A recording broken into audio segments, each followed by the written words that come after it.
કૃષ્ણ પ્રભુએ માની સામે ઊભી અને મા જશોદા મા શબ્દ બોલ્યા ને તેથી મા જશોદાએ ત્રણ ભુવનના દર્શન કર્યા હતા.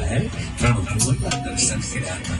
એ મા શબ્દની તાકાત છે. અને આવી ઉજળા દૂધ વાળી કડવા પાટીદાર કુળદેવી મા ઉમિયાના અવસર હોય અને જે અવસરના મંડાણ હોય જગત જનની જને કહેવાય.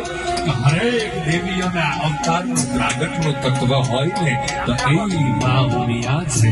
મા ઉમિયા છે. અને જ્યારે ચાર વેદોની ધજા ફડાકા મારવાની હોય માં તારા નામની ધજા આરોહણ કરવાની થતી હોય.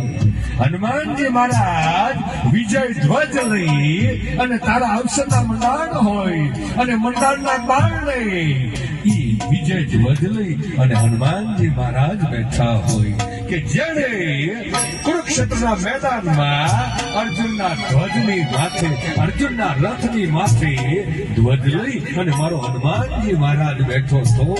અને તેથી કૃષ્ણ પ્રભુએ કીધું હતું કે ઘોડાઓ છોડાવી લઉં, હું હેઠો ઉતરી જાઉં, અર્જુન હેઠો ઉતરી જાય અને પછી હનુમાનજી મહારાજ તમે હેઠા ઉતરજો બાપ, નહીં તો અગ્નિનો ઘોડો અમને ગળી જાય, અગ્નિના ઘોડા અમને ગળી જાય.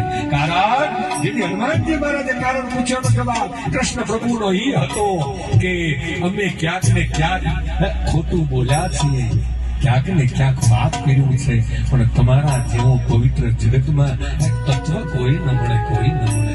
માટે તમને અગ્નિ પણ આવડે નહીં, એટલા માટે તમે હેઠા ઉતરો ને તો અમે ઉતરીએ પછી હેઠા ઉતરજો. આ હનુમાનજી મહારાજ